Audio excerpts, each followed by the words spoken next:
전 성도 여러분, 전 세계 인터넷을 통해 예배 드리는 모든 성도 여러분, 지신 시청자 여러분, 이스라엘 백성이 가나안 땅에 정착한 후부터 왕정 시대가 열리기까지 몇백 년 동안은 매우 혼란한 시기였습니다. 출애굽 2세대가 다 죽은 후 그 후손들은 점차 하나님의 말씀을 잊었습니다. 사사기의 맨 끝절 사사기 21장 25절에 보면 사사시대에 대해 다음과 같이 설명되어 있습니다. 그때 이스라엘이 왕이 없으므로 사람이 각각 그 소견에 옳은 대로 행하였더라 했지요. 즉 자기 보기에 옳은 대로 살았습니다. 그러면 이렇게 자신들의 뜻대로 살았으니 백성들은 자유롭고 편했을까요? 결코 그렇지 않았습니다. 메소포타미아, 미디안, 모압, 블레셋, 아말렉 등 주변의 적들에게 무수한 침략을 받아 고통을 호소할 때가 많았습니다. 이방인들이 섬기는 우상을 섬기면서 하나님의 계명을 지키지 않으므로 자초한 시련들이었지요. 사사시대에는 소돔과 고모라에나 있을 법한 더러운 죄악이 싹트기도 했습니다. 때로는 외부의 적과 싸운 것도 아니고 같은 민족 내의 지파 간 전쟁으로 수만 명씩 목숨을 잃는 비극도 일어났지요. 백성들이 고통 중에 부르짖으면 하나님께서는 사사를 세우셔서 백성들을 위기 가운데서 구원해 주셨습니다. 그러나 사사라고 해서 모두가 하나님의 뜻을 밝히 아는 것은 아니었습니다. 사사가 하나님의 뜻대로 행하지 못하는 만큼 백성들은 다시 어려움 속에 빠져들곤 했습니다. 성도 여러분, 이처럼 하나님의 자녀들에게 하나님의 말씀 곧 진리가 없으면 결코 평탄한 길을 갈 수가 없습니다. 그 삶은 고난의 연속이지요. 아버지 하나님께서는 우리 각 사람에게 보혜사 성령을 보내주셨습니다. 보혜사 성령은 구약시대의 사사들과 비교할 수 없을 만큼 하나님의 뜻을 잘 아시는 분입니다. 우리가 성령의 음성을 듣고 주관과 인도를 밝히 받을 수만 있다면 하나님의 뜻을 잘 알 수 있습니다. 진리인 하나님의 말씀대로 살 수 있고 평안과 축복의 길로만 갈 수가 있지요. 오늘은 성령의 음성, 주관, 인도 세 번째 시간입니다. 이 시간부터는 성령의 음성을 듣고 주관, 인도를 받으려면 어떻게 해야 하는지 구체적으로 증거하겠습니다. 보혜사 성령의 인도 속에 하나님의 뜻대로 진리의 말씀대로 사셔서 늘 평안을 누리며 생명길로만 가시기를 주님의 이름으로 축원합니다. 사랑하는 성도 여러분, 지난 시간에는 성령의 음성을 듣는 것, 성령의 주관을 받는 것이 무엇인지 설명해 드렸습니다. 그러면 성령의 인도를 받는 것은 무엇일까요? 성령의 인도를 받는다는 것은 성령의 음성을 듣거나 성령의 주관을 받았을 때 우리 편에서도 순종하는 것을 말합니다. 예를 들어 여러분이 예배를 드릴 때 불같이 기도하거나 감동 속에 찬양할 때 이렇게 해야겠다는 주관을 받을 때가 있을 것입니다. 또는 A, B 두 가지 중 한 가지를 택해야 할 때 어떤 길이 하나님의 뜻인지 알기 위해 기도할 때가 있습니다. 이때 마음에 강하게 오는 쪽이 있을 것입니다. 이에 이것이 성령의 주관이구나 하고 순종하여 행합니다. 이처럼 성령의 음성을 듣거나 성령의 주관을 받은 대로 행해 나가는 것, 이것이 성령의 인도를 받는 것입니다. 아무리 성령께서 음성을 들려주시고 행할 바를 주관하셔도 순종하지 않으면 성령의 인도를 받는다고 할 수가 없습니다. 성령께서 먼저 손을 내미셔도 우리 편에서 그 손을 잡지 않으면 인도를 받을 수가 없지요. 또는 순종하다가 중간에 변개해도 성령의 인도를 받을 수가 없습니다. 예를 들어 여러분에게 어떤 응답받을 제목이 있는데 마음에 이번 다니엘 철야를 작정해서 드리면 응답받겠다는 성령의 주관이 옵니다. 그래서 이 주관에 따라 열심히 다니엘 철야에 참석합니다. 그런데 작정 기간이 다 차 가는데도 응답의 기미가 보이지를 않습니다. 성령의 주관이 맞나? 그냥 내 생각이었나? 이런 저런 생각이 틈탑니다. 여기서 만약 변개해 버린다면 응답을 받을 수가 없지요. 성령은 어떤 음성을 주실까요? 누가복음 18장 1절에 항상 기도하고 낭망치 말아야 한다는 예수님 말씀을 떠올려 주십니다. 즉 작정한 대로 끝까지 철야 기도를 드리도록 주관하시지요. 말씀 무장이 더 잘된 사람이라면 다니엘이 기도한 지 21일째 되던 날 비로소 응답받았다는 성경 말씀을 떠올려 주십니다. 다니엘이 큰 응답을 받기 위해 하나님께 기도했을 때 하나님께서는 첫날에 이미 응답을 주셨습니다. 그러나 이 응답을 받아가지고 내려오는 천사장이 악한 영에게 막혔는데 미가엘 천사장의 도움으로, 미가엘 천사장 군대 장관, 싸움도 잘하고 연계, 그러니까 미가엘 천사장을 보냅니다. 천사장의 도움으로 21일째에야 다니엘에게 응답을 가져왔지요. 이렇게 변개함이 없이 주관받은 대로 온전히 행할 때 성령의 인도를 받았다고 할 수 있습니다. 만약 다니엘이 응답이 오지 않는다고 한 20일로 끝내버렸다고 하면 응답을 받지 못하게 되겠죠. 그런데 어떤 경우에는 변개할 마음은 아닌데 진리가 마음에 잘 무장되지 않아서 도중에 성령의 인도에서 이탈하는 경우도 있습니다. 성령의 음성과 주관을 따라 잘 가다가 어느 순간 자신의 생각을 따라 가는 것이지요. 예를 들어 성령의 주관을 받아서 하나님께 예물을 드리기로 작정하는 경우가 있습니다. 어떤 사람이 하나님께 건축 헌금 얼마를 작정했습니다. 얼마 지나지 않아 팔리지 않던 땅이 매매되어서 그 수입으로 작정 예물을 드리기로 마음먹었지요. 성령의 주관이었기 때문에 그대로 순종하니 하나님께서 작정한 금액을 응답해 주신 것입니다. 그런데 얼마 후에 또 다른 축복의 길이 열렸습니다. 계산해 보니 그 액수가 전에 땅을 매매한 금액보다 더 컸지요. 그러자 이왕이면 더 많이 드리고 싶은 마음에 새로이 축복받은 물질로 작정한 액수보다 더 크게 드리기로 합니다. 전에 땅이 매매된 돈은 우선 개인 사업 자금으로 사용하기로 했지요. 이런 경우 작정한 예물을 안 드리려는 마음은 아니지만 분명히 변개한 것입니다. 레위기 27장에 보면 서원 예물을 드리는 법에 대해 나옵니다. 9절 10절에 보면 하나님께서 사람이 예물로 여호와께 드리는 것이 생축이면 서원물로 여호와께 드릴 때는 다 거룩하니 그것을 변개하여 우열간 바꾸지 못할 것이요 혹 생축으로 생축을 바꾸면 둘 다 거룩할 것이라 하고 말씀합니다. 자, 내가 예를 들어서 좋은 양을 골라서 드리려고 했습니다. 근데 다음에 들어온 양이 있는데 더 좋은 양이 들어오는 거예요. 더 토실하고 살찌고 더 좋은 양이 들어오는 거예요. 그래서 기왕이면 아버지 앞에 하나님께 이 더 좋은 양으로 제사를 드려야겠다라고 마음이 왔고 더 좋은 걸로 드립니다. 그러면 하나님께서 기뻐하시겠죠? 기뻐 안 하시겠죠? 예, 아멘. 기뻐 안 하십니다. 더 좋은 걸로 드리는데도 기뻐하지 않으신다 이 말입니다. 왜? 내가 전에 이미 하나님께 드리겠다고 작정한 양이 있다 이 말이에요. 이건 이제 하나님이 이미 받으셨다 이 말이에요. 드리기로 했기 때문에. 받으셨는데 더 좋은 양이 와서 그걸로 드린다고 해도 하나님은 기뻐하지 않으신다. 예, 변개했기 때문에. 그러면 나는 더 좋은 양으로 드리고 싶은데 그때는 어떻게 해야 됩니까? 자, 전에 작정했던 것도 드리고 또 이렇게 더 좋은 것도 드리라. 이것도 저것도 다 드리라는 거예요. 네, 그런 드릴 마음이 있으면 다 드리라는 거예요.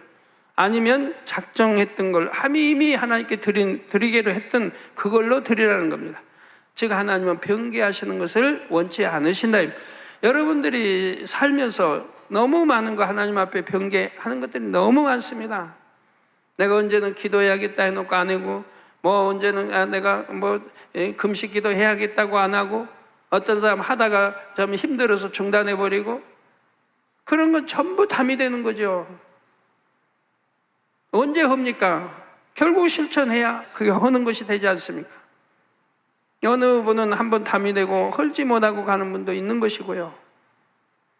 그렇기 때문에 서원도 함부로 하는 거 아니고 했다면 반드시 지켜야 하는 것이고요. 지키면 축복이죠. 자, 하나님께서는 드리기로 작정한 생축보다 더 좋은 것이 생겨도 바꾸지 말라고 하십니다.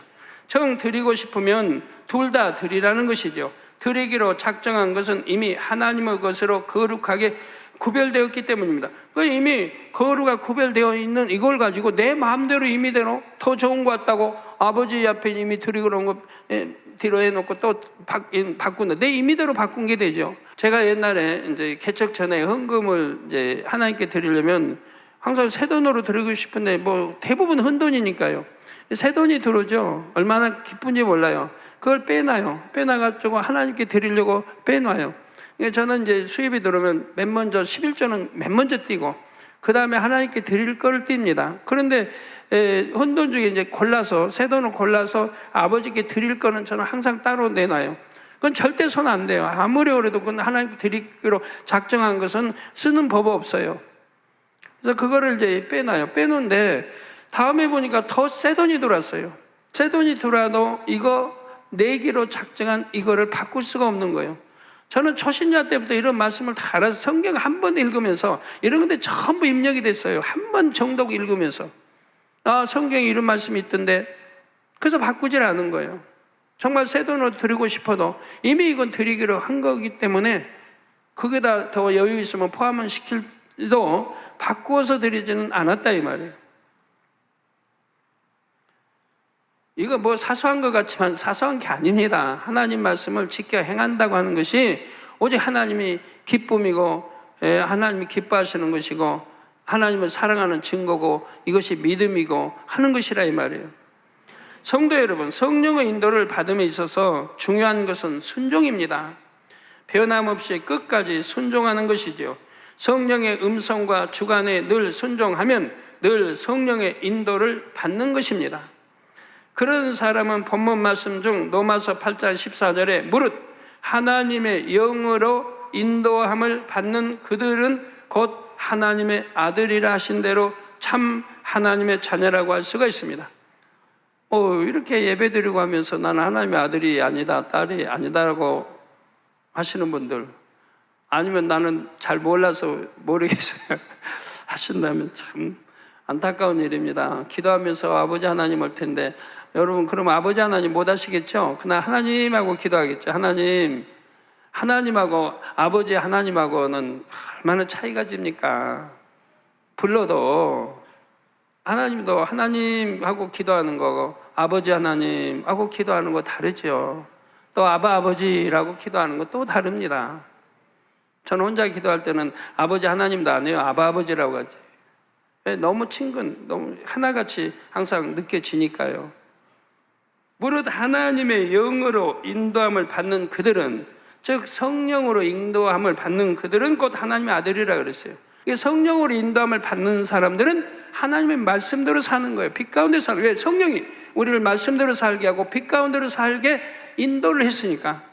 인도받는 분들은 말씀대로 살고 빛 가운데 살고 계명을 지키는 분들인 거예요.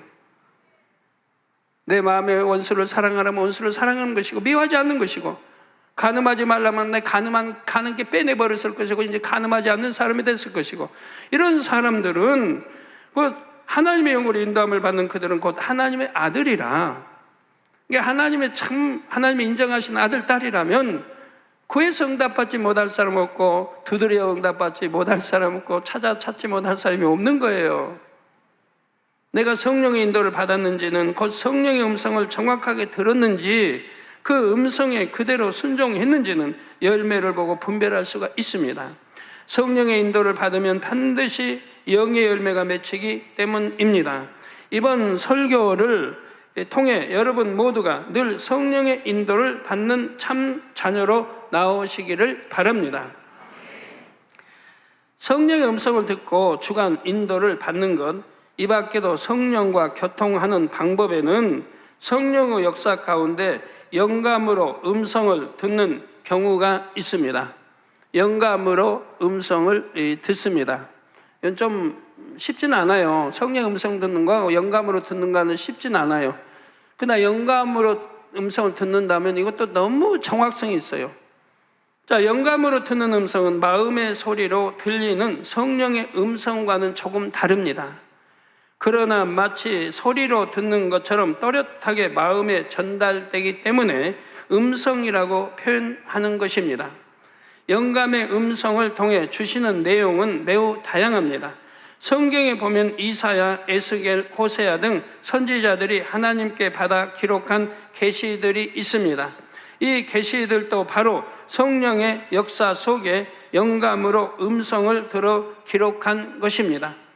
구약 시대에는 성령이 마음 안에 거하시는 것은 아니고 사람의 외부에서 성신으로 역사를 하셨지요.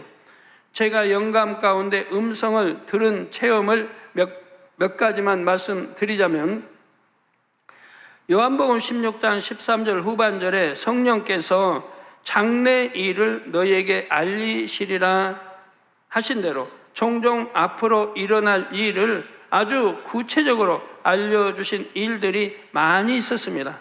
또 1987년에는 우리나라 정치 역사상 큰 의미를 갖는 6.29 선언이 있을 것을 알려주셨습니다. 이 6.29 선언은 독재하에 있었기 때문에 그 6.29 선언이 선포될 것을 아무도 몰랐습니다. 장관도 모르고 대통령도 모르고, 대통령 후계자로 나온 노태우, 그분이 6.29를 구상해서 발표를 했다 이 말이에요. 급작히 그냥 발표했다 이 말이에요. 그러니까 그 당시 대통령도 몰랐다고 그래요. 상의한 적이 없고 아무도 모르는 거예요. 언론도 모르고 아무도. 그런데 발표했어요. 그런데 저는 일주일 전에 한 거예요. 자세하게 한 거예요. 그 내용도 자세하게. 이 6.29 선언도 제가 부흥 집회를 인도하는데요, 갑자기 주관하시는 거예요. 막 뜨겁게 주관하세요. 6.29 이제 여기서 쭉 주시는 거예요. 음성으로 주셔서, 그리고 급히 주보에 내게 하시는 거예요. 그래서 제가 그 부흥성회 때 교회로 연락했는지 끝나고 했는지 모르겠어요. 끝나고 하여튼 부흥성회 때 연락은 했어요. 교회 주보에다 이렇게 내라. 그리고 약자로 그 앞으로 되어질 그 중요한 단어들을 뭐 독재하면 뭐 죄로 표현한다든가 뭐 기록하겠어. 거꾸로 누가 봐도 이해 못하게. 그리고 이제 발표 난 다음에 제가 설명하면 되니까, 그때는 독재하기 때문에 이런 걸 미리 알릴 수가 없는 거예요. 주보에 지금 광고란에 나온 건데 맨 밑에다 실으라고 했어요. 그래서 민, 개, 약, 세, 대, 개, 총, 뭐, 노, 후, 대. 그러니까 그 중요한 단어의 첫 자를 이제 끝으로 지금 이렇게 적은 거예요. 그러니까 맨 처음에 대면 대통령이란 말이죠. 후는 뭐에서 쭉 나오죠. 뭐 여하튼 민주화, 헌법을 고친다. 뭐 해서 개에서 이제 민주 독재가 무너지고 이제 그 헌법을 고쳐 개정해서 이렇게 민주화로 된다. 이런 이제 대충 약자예요. 이거 설명하려면 한참 걸리기 때문에 못 해요. 이거 설명을 하나 하려면 한참 걸려요. 그래서 이 이제 독재의 헌법이 이 국민투표에서 이게 개정이 되고 앞으로 민주화가 돼갈 걸 갖고 민선, 국민의 손에 의해서 대통령이 나올 거는, 그 전에는 아니잖아요. 체육관 뭐 선거거잖아요. 누구도 상상 못했던 일이에요. 이걸 이제 다음 대통령 나올 노태우 대통령이 된 그 머리에서 구상되어 나왔던 것이 발표하기 전에 이미 하나님은 아시기 때문에 저를 통해서 이렇게 주보에 실게 했더라 이 말입니다. 그래서 여러분 그 당시 주보 찾아보시면 알지만 그 선언한 참 6.29니까 6월 29일 날 선포했으니까 한번 그 언제 주보예요? 6월 21일 주보네. 이게 6월 29일 날 발표했으니까 6월 21일 주보. 한 주 전에. 얼마나 정확하게 하나님의 역사를 했어. 이렇게 세밀하게 앞으로 독재가 무너지고 헌법이 고쳐지고 해서 민주화, 국민의 손에 의해서 대통령이 돼서 민주화가 되고 쫙 기록이 되어 있는 거예요. 6월 29일 이전에 6월 21일 주보에 이렇게 실렸다 이 말. 여러분, 이렇게 하나님은 정확하신 분이고 앞니를 정확하게 내다보시면, 저를 지금까지 개척에서부터 지금까지 이렇게 인도해 오셨다 이 말이에요. 그런데도 어떤 사람 뭐 의심하고 뭐하고 하는 사람 보면 참, 그렇게 오랫동안 신앙생활을 의심하고 하는 사람 보면 참 이해가 안 되죠.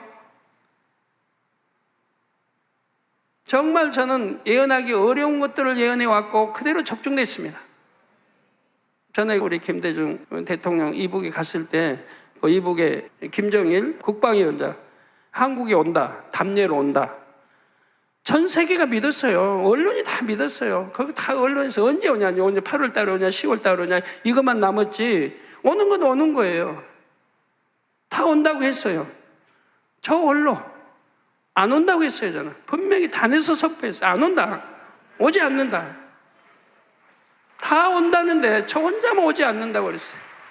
기억나십니까? 그런 말을 어떻게 단에서 선포를 해요? 안 온다고 했다고 오면 저는 어떻게 되게요? 만명교회에서 물러나야 할 텐데. 그런 걸 어떻게 그렇게 담대하게 선포를 해요?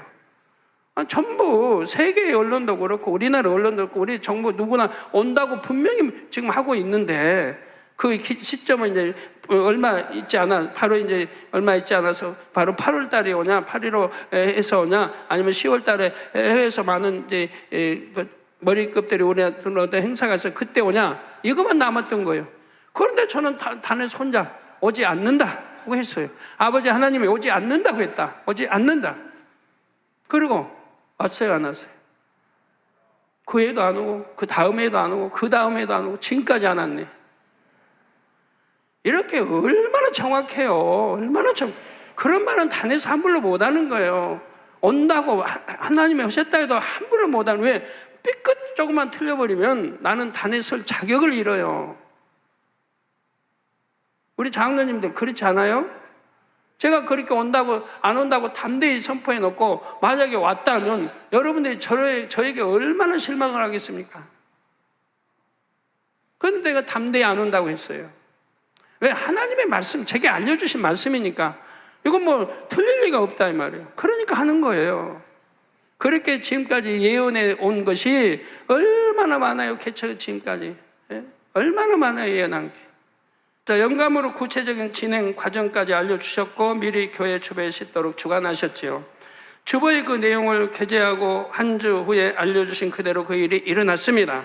또 어느 때는 영감으로 다음 주에 헌금 액수를 정확하게 알려주셨습니다. 80년대도 후반기에도 그런 일이 좀 어렵게 막 돌아가는데 하나님이 말씀하는 거예요. 다음 주에는 3,600만 원을 주겠다. 3,600만 원을 하나님 주신다는 거예요. 그 당시 한 주 헌금이 얼마냐? 700 내지 800이 나왔어요. 700 내지 800이 나왔는데 3,600이라면은 그러니까 5배 이상이 나왔죠. 5배 이상이.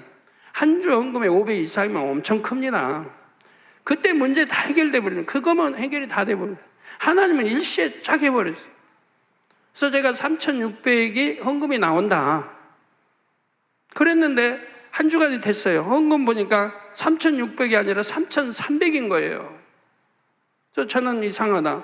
하나님 3,600이라면 분명히 3,600을 주실 텐데 왜 3,300일까? 했는데 나중에 집계 다 끝나고 상황을 보니까 작정한 분이 있었어요. 300을 작정한 분이. 작정, 하나님은 아시고 3,600이라고 해서 작정한 건 들어왔죠? 하고 이제 지나토록 작정한까지 하면 3,600이 된 거예요. 어떤 또 큰 인물이 교회에 등록할 것을 미리 알려주신 적도 있었지요. 알려주신 그대로 반드시 역사됐기 때문에 저는 단에서 선포하거나 주변 일꾼들에게 이야기할 수 있었던 것입니다. 사랑하는 성도 여러분, 이렇게 해서 성령과 교통하는 방법에 대해 살펴보았습니다. 성령의 음성은 어떻게 들려오는지, 주관과 인도를 받는 것은 무엇인지 등을 말씀드렸지요. 우리가 회개하고 예수 그리스도를 구주로 영접하면 하나님께서는 성령을 선물로 주십니다. 따라서 성령 받은 사람이라면 누구나 성령의 음성을 들을 수 있어야 합니다. 그런데 실상을 보면 성령을 받았다고 해서 다 성령의 음성을 듣고 성령의 주관과 인도를 받는 것은 아닙니다. 성령께서 아무리 음성을 들려주셔도 들을 준비가 안 돼 있으면 들을 수가 없지요. 그렇다면 성령의 음성을 듣고 주관과 인도를 받으려면 어떻게 해야 할까요? 마음을 진리로 일구어야 합니다. 하나님은 진리자치이십니다. 요한복음 14장 17절에 보면 예수님께서 보혜사 성령을 진리의 영이라고 말씀하십니다. 진리의 영이신 성령은 진리를 통해서만 역사하실 수 있지요. 그래서 우리 마음에 있는 진리의 분량만큼 성령의 음성을 들을 수가 있습니다. 곧 마음을 진리로 읽어서 영적인 믿음이 성장하는 만큼 성령의 음성을 밝게 들을 수가 있지요. 내 마음에 진리로 얼만큼 읽었냐, 즉 영으로 얼만큼 읽었냐. 내 마음이 영이 100이라면 100에서 50%를 읽었냐, 60%, 70%를 읽었느냐에 따라서 만약 70% 이루었다면 성령의 음성을 70% 들을 수가 있는 거라 이 말입니다. 100이라고 한다면 10% 읽었다, 10%밖에 못 들어요. 여러분이 성령의 음성 누구나 들어요. 근데 내가 10%, 20%밖에 만약에 못 읽었다 해봐요. 그러면 20%의 성령의 음성을 내 육의 음성이 막아버리는 거예요.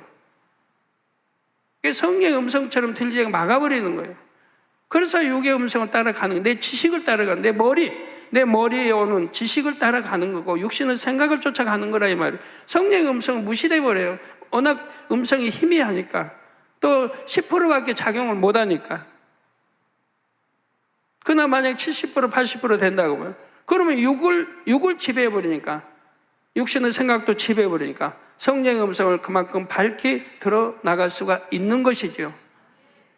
영의 믿음, 곧 4단계 이상의 믿음은 마음의 비진리를 다 벗은 믿음입니다. 마음을 진리로 일군 상태이지요. 그래서 성령의 음성을 밝게 들을 수 있습니다.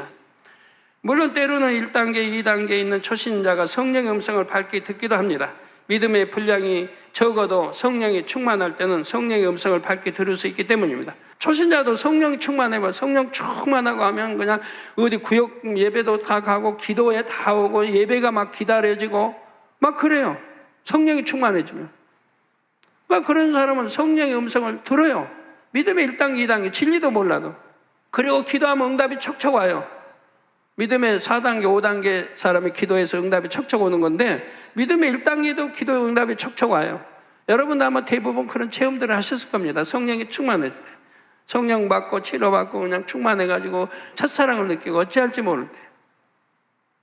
언제가 예배? 막 예배 기다려지고 빨리 그냥 교회 가고 싶고 말씀 더 듣고 싶고 왜 저렇게 말씀이 짧은가? 오히려 그냥 더 듣고 싶고 찬양하고 싶고 기도하고 싶고 막 구역 예배도 가고 어디 모인다면 막 찾아가고 이럴 때는 응답도 잘 받고 성령 음성도 잘 듣지요. 예, 믿음의 분량이 적어도 성령이 충만할 때는 성령 음성을 밝게 들을 수 있기 때문이죠. 그러나 이런 경우에는 성령 충만함을 잃으면 더 이상 밝게 들을 수가 없습니다. 영으로 들어가지 않았으니까 어느 때는 은혜 떨어진다 이 말이에요. 또 시험 환란이 오면 은혜가 떨어지고 그러면 다시 믿음의 1단계나 2단계로 떨어져 버린다 이 말이에요. 그러면 성령의 음성 못 듣는 것이고 기도에도 응답이 오는 게 아니라 이 말입니다. 마음을 진리로 이루어 영적인 믿음이 계속 성장해야 지속적으로 들을 수가 있지요. 또 마음을 진리로 읽은 만큼 더 밝게 깊게 들을 수가 있고요. 반면 주님을 영접하고 성령을 받았어도 마음을 진리로 읽는 작업을 하지 않으면 성령의 음성을 들을 수가 없습니다. 그러므로 항상 성령의 음성을 듣고 또 밝게 듣기 위해서는 마음에서 비진리를 다 벗어버려야 합니다. 그리고 마음을 진리로 가득 채워야 하지요. 가득 채워야 성령의 밝은 음성 인도받고 주관받고 기도에서 응답 척척 받고 하는 것이라 이 말이에요. 말씀을 들었으면 내 안에 완전히 소화가 돼 있어야 돼요. 그래야 성령이 밝게 음성을 듣는 거예요. 나 안에서 주관하시니까. 어떻게 해야 되냐? 이 한 번 말씀 들은 걸로 그대로 있으면 또 듣고 들어서 완전히 마음에다 양식을 삼아야 돼요. 마음에다 그 내용을 완전히 양식을 삼아야 돼요. 그래 어떤 문제가 오면 대입해서 착착 풀려나가는 거죠. 근데 어떤 사람은 머리로만 기억해 놓고 이거는 세월이 지나면 잊어버려요. 그래서 신앙생활도 머리로 하는 게 아니고 마음으로 해요. 마음으로. 그래서 마음을 진리로 가득 채워야 합니다. 비진리를 벗어버리는 작업과 마음의 진리를 채우는 작업을 동시에 해 나가야 합니다. 비진리를 버리면 안에 채워질 것이고 진리로 또 진리를 안에 채우면 비진리는 갈 데가 없으니까 물러가는 것이고, 여러분 우회를 먹어봐요. 우회를 이렇게 먹으면 그냥 밀려서 먼저 먹었던 게 배설돼 나가고, 먹으면 배설돼 나가고 하는 거죠. 안 먹으면 배설 안 되고 그냥 그대로 있는 거고, 먹어도 또 체하게 먹으면 안 돼요. 체하게 먹으면 그냥 내려가야 되는데 위로 솟구치는 경우도 있으니까 그것 먹는 것도 다 질서 있게 먹어야 되고, 하나님 말씀도 소화를 잘 시키면서 먹어야지 소화도 안 되는데 잔뜩 먹었다가 나중에 그냥 버거워서 힘든 경우도 있으니까요. 자, 그런데 이때 마음을 진리로 채운다는 것은 단지 진리의 지식을 머리에 담는 것이 아닙니다. 마음을 진리로 일구는 것을 말하지요. 예를 들어 누가복음 6장 27절에 보면 예수님께서 너희 듣는 자에게 내가 이르노니 너희 원수를 사랑하며 너희를 미워하는 자를 선대하라고 말씀하십니다. 미워하는 자도 선대하라는 거예요. 용서하는 것도 어려운데 선대하라는 겁니다. 그러면 이게 하나님 말씀이에요. 그러면 하나님 말씀이, 하나님의 자녀들이 하나님 아버지의 말씀을 순종해야 할 거 아닙니까? 그러면 이렇게 읽어야 할 거 아닙니까? 이렇게 읽지도 않고, 아이고 당회장님 나는 이렇게 충성하는데도 축복이 없어요. 당회장님 나는 이렇게 하는데도 응답이 없어요. 응답이 없나요? 하나님 말씀대로 살지 않는 것이지. 자, 여러분은 대부분 이 말씀을 들어보셨고 잘 아십니다. 암송하는 분들도 많을 것이고요. 그러나 머리로 아는 것만으로 원수도 사랑하라는 진리가 마음에 일궈졌다고 할 수는 없습니다. 이 말씀대로 정말 원수까지도 사랑할 때 이 진리의 말씀이 마음에 임했다고 할 수 있지요. 이게 머리로 아무리 안다고 이 말씀을 달달달 암송한다고 해서 내가 원수를 사랑하고 원수를 선대할 수는 없다 이 말이에요. 만약 그렇게 할 수 있다면 뭐 죄를 피울게 싸고 버릴 이유가 뭐가 있습니까? 그냥 성경을 10번씩 막 읽으면 되지. 읽어서 지식으로 쌓으면 되지. 그러면 그냥 읽어질 거 아니에요. 그러나 100번을 읽고 1000번을 읽어도 소용이 없습니다. 그런 분 가끔 있어요. 성경 뭐 백독했다. 어떤 분은 성경을 통째로 썼대요. 그냥 썼도. 쓰시면 꼭 그분 말하는 거 아니에요. 그런 분들이 있어요. 성경을 통째로. 그런데 말씀대로 안 사니 뭐예요? 그래서 성경 통째로 쓰면, 여러분 쓴다면 저는 절대로 말리죠. 통째로 쓰려면 그 얼마나 많은 시간을 투자해야 됩니까? 그 시간을 기도하고, 그 말씀대로 내가 살기 위한 이 작업을 해야지, 통째로 쓴다고 해서 여러분 영으로 들어가는 거 아니지 않습니까? 그래도 통째로 쓴 그 정성만큼은 사줄만 하지요. 참 좋은 일이죠. 그러지만 얼마나 많은 시간을 허비하느냐 이 말입니다. 그러니까 아깝잖아요, 시간이.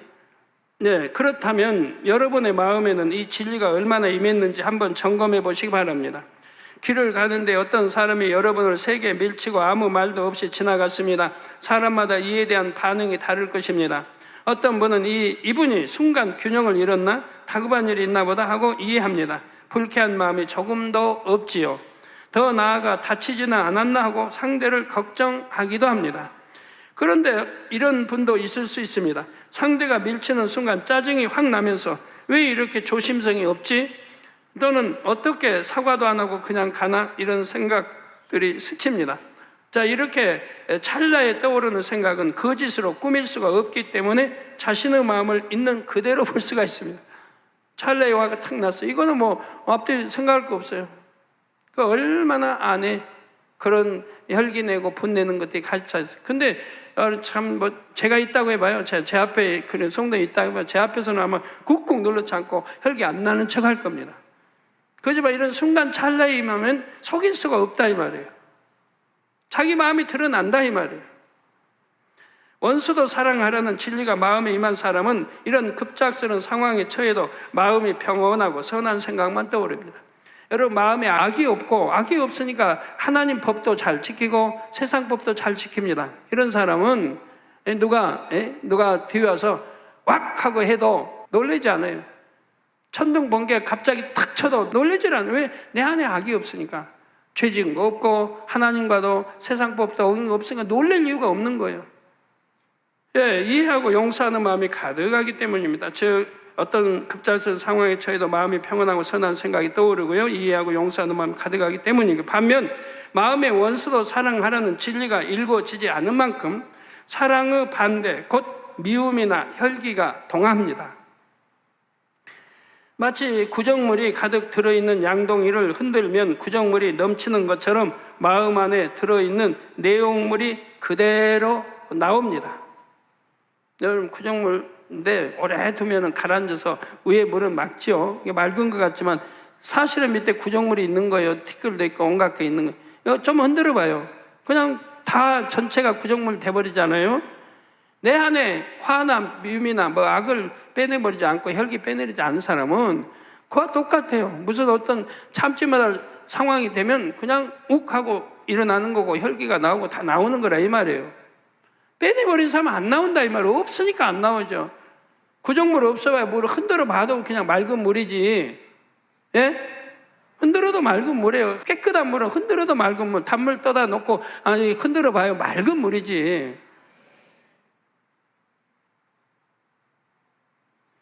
여러분 안에 너무 악이 많아가지고 비질리가 많아가지고 아유 당연히 지쳐요. 버려도 나온대요. 버리고 버리고 이제 됐나면 또 나오고 지친다고 하는 분들이 있어요. 여러분 지친다고 하는 분 집에 가서 실험을 한번 해봐요. 물 맑은 물에다가 구정물을 좀 담가놔요. 그 이제 티끌이 좀 더러운 물을 담가놔요. 담가놓고 흔들어 봐요. 좀 놔둬봐요. 맑아졌어요. 또 흔들어봐요. 또 그냥 엉망이 되지. 그런데요, 거기다가 물을 부어봐요. 맑은 물을 부어요. 부은 만큼 나가겠죠. 이제 그릇에 부은 만큼 나갑니다. 그래도 여전히 뭐 검은 물이다 하면 검은 물이죠. 또 부어요. 또 검은 물이죠. 계속 부어봐요. 오늘 또 붓고 내일 또 붓고 1년 부어봐요. 그러면 어떻게 될까요? 결국은 맑은 물이 될 거 아니에요. 결국은 맑은 물이 될 거예요. 그와 같아요. 아무리 내 안에 악이 많고 빚이 많아도 싸워서 버리면 또 나오면 또 버리면 결국은 끝장이 나는 거지 뭐 한도 끝도 없이 나올 리는 없잖아요. 아멘? 여러분의 마음은 얼마나 진리로 일궈졌는지 점검이 되십니까? 마음에서 비진리를 벗고 진리로 채우려면 명백한 비진리를 벗은 후에는 양심의 악, 본성 속의 악 등 더 깊은 차원의 비진리를 버려 나가야 합니다. 그러니 성령의 음성을 밝게 듣는 능력 있는 일꾼이 되기를 사모한다면 지체할 시간이 없지요. 그런데 아직도 미움, 시기, 질투, 거짓 등 명백한 비진리조차 마음에서 버리지 않고 노력만 하는 차원에 머물러 있지는 않으십니까? 노력은 아무리 해도 결과가 없으면 소용이 없어요. 노력하면 뭐 마음에 예를 들어 나 이제 버려야겠다. 내일부터 기도해야 되겠다. 또 내일이 오면 또 내일부터는 꼭 내가 기도해야겠다. 또 내일이 오면 또 꼭꼭 기도해야겠다. 아무리 마음에 결단하고 마음에 정하고 하려고 아무리 해도 소용이 없다 이 말이에요. 소용이 없다 이 말이에요. 그 말로 뿐이에요. 내 생각뿐이에요. 막상 실천해야 된다 이 말이에요. 말 안 해도 생각 안 해도 실천하면 된다 이 말이에요. 노력만 하는 차원에 머물러 있지는 않으십니까? 다음 시간에는 마음의 진리와 비진리가 성령의 음성을 들음에 있어서 어떻게 작용하는지에 대해 말씀드리겠습니다. 결론 말씀드립니다. 사랑하는 성도 여러분, 사사시대 이스라엘 주변에 미디안 족속이 7년간이나 이스라엘을 괴롭게 한 적이 있습니다. 전국의 미디안은 아말렉 사람과 동방 사람까지 이끌고 이스라엘 땅으로 몰려왔지요. 이때 적군의 수는 메뚜기의 중다함 같고 끌고 온 약대는 해변의 모래같이 많았습니다. 그러자 사사 기드온을 도와 적군을 물리치기 위해 이스라엘 사람 3만 2천 명이 모여왔죠. 그런데 하나님께서는 이스라엘 군사가 너무 많다고 하시면서 두려워 떠는 자들을 돌려보내라고 하십니다. 그러자 2만 2천 명이 돌아갔고 1만 명만이 남았습니다. 이 세상에 지식과 경험과 아무리 많다는 그런 싸움과 하나님의 싸움은 다른 거예요. 세상에서는 군대가 더 많을수록 좋은 거고 하나가 더 많을수록 좋죠. 10대 1이 싸움이다 하면 그거 뭐 쉽지 않죠. 그냥 포기해버리고 우리나라 전에 이렇게 뭐 어떤 역사 보면 그런 게 나오더라고요. 상대가 배가 많으니까 그냥 뭐 지레 겁먹고 도저히 이길 싸움이 아니다 이래요. 배인데 배밖에 안 되는데도. 근데 10대 1이다 한다면 뭐 더 엄두도 못 내겠죠. 자, 그런데 하나님께서는 1만 명도 많다고 하시면서 한 가지 테스트를 해서 군사를 선발하라고 명하셨죠. 바로 물가에 내려가서 물을 먹는 모습을 보고 출전할 군사를 추려내도록 하셨습니다. 결국 손으로 물을 움켜 입에 대고 핥아 먹은 자들만이 선택되었습니다. 그 수가 300명이었죠. 하나님께서는 이 300명의 군사를 통해 미디안 군대를 격파하셨습니다. 성도 여러분, 두려운 자는 떠나라고 했는데도 떠나지 않고 남았던 1만 명도 나름대로 몸바쳐 싸우겠다고 자원한 군사들이었습니다. 그런데 하나님께서는 이런 자들 가운데에서도 300명만을 추려내셨습니다. 그 선별 기준은 무엇이었을까요? 바로 그 순간에 하나님의 뜻을 정확하게 주관받았느냐 받지 못했느냐의 기준에 따라 선별되었습니다. 마치 미리 대화라도 된 것처럼 300명은 똑같은 방법으로 물을 마셨습니다. 이는 하나님께 주관을 받은 결과였고요. 얼마나 담대하다고 하는 것. 담대할 뿐만 아니라 얼마나 지혜로운 것. 모든 것이 포함되어 있는 것이죠. 여러분 중에도 하나님 나라를 위해 몸바쳐 충성하리라 자원한 일꾼이 많습니다. 그런데 하나님께서는 일꾼 내도 그냥 일꾼이 있고 믿음의 일꾼이 있다고 말씀합니다. 영적 전쟁에 내보낼 만한 일꾼은 바로 하나님의 뜻을 정확하게 주관받고 그대로 순종하는 믿음의 일꾼이죠. 그러므로 반드시 마음에서 비진리를 뽑아 버려야 합니다. 그래야지만 성령의 음성을 밝히 듣고 순종하는 참 믿음의 일꾼으로 나올 수가 있지요. 여러분 중에서 앞으로 있을 영적 전쟁들을 승리로 이끄는 영적 장수들이 많이 나오시기를 주님의 이름으로 축원합니다.